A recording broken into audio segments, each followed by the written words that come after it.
जय माँ दुर्गा तारा काली छिन्नमस्ता। दोस्तों, ओम नमः शिवाय। मेरे यूट्यूब चैनल देहाती मंत्र मिक्स में आप लोगों का स्वागत है। आप लोगों के समक्ष मैं ये बात बताने के लिए आया हूँ। मैं कल ही ये वीडियो अपलोड करने वाला था बना के, लेकिन मैं नहीं बना सका किसी कारण, बारिश के कारण। लोग कहते हैं षटकर्म। षटकर्म में आपको मतलब तंत्र मंत्र के सभी कर्म आते हैं षटकर्म में, जिसमें सबसे घातक होते हैं विद्रेषण, उच्चाटन और मारण। यह क्रिया बहुत ही खतरनाक माना गया है।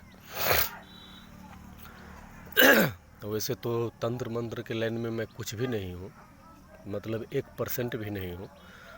बहुत ऐसे अवघर तपस्वी कपाली बैठे हुए हैं, अघोरी, जो बहुत ही बड़े ज्ञाता है तंत्र मंत्र की दुनिया में। मैं अपने आप को कुछ नहीं मानता हूँ इन लोगों के आगे में। जो भी गुरुजन है, बड़े बुजुर्ग तांत्रिक लोग हैं, भाई है, इन लोगों के आगे मैं कुछ भी नहीं हूँ, 1% भी नहीं मानता हूँ अपने आप को। लेकिन मेरा जो अनुभव है, जो मैं जानता हूँ, जो मैं करता हूँ और जो मैं स्वयं किया हूँ और जो मेरे साथ हुआ है, इसके बारे में आप लोगों को बताता हूँ मैं।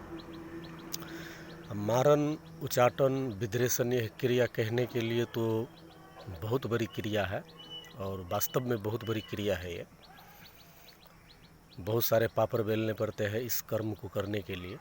लेकिन अगर माना जाए मेरे तजुर्बे के हिसाब से, मैं अपने हिसाब से कह रहा हूँ, तो ये कुछ भी नहीं है।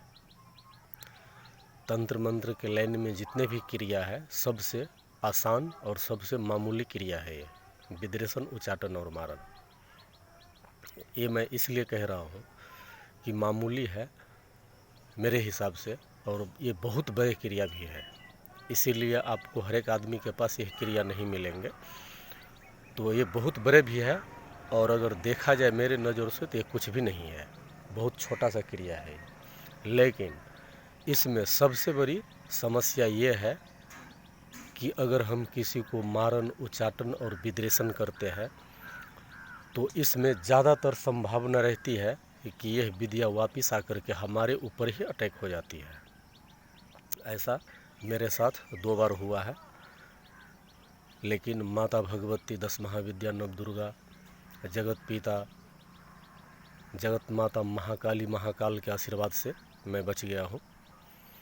तो इस क्रिया को करने के लिए सबसे पहले साधक के पास अपना सुरक्षा होना बहुत ज़रूरी है। वो भी सुरक्षा ये नहीं, छोटा मोटा सुरक्षा से ये काम नहीं चलेगा।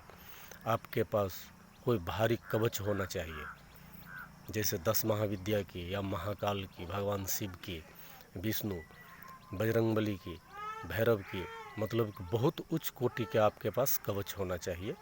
आप कवच धारण करके सभी देवी देवता को, अपने कुल देवता को, पितर को, ग्राम देवता को, भैरव को, जितने भी देवता है, शमशान काली, महाकाली, महाकाल, 10 महाविद्या, नव दुर्गा, सभी से आज्ञा ले करके आप जिसके ऊपर यह क्रिया करते हैं उसके विषय में आपके लिए जानना बहुत ही ज़रूरी है कि आप यह क्रिया किसके ऊपर कर रहे हैं, यह कौन है।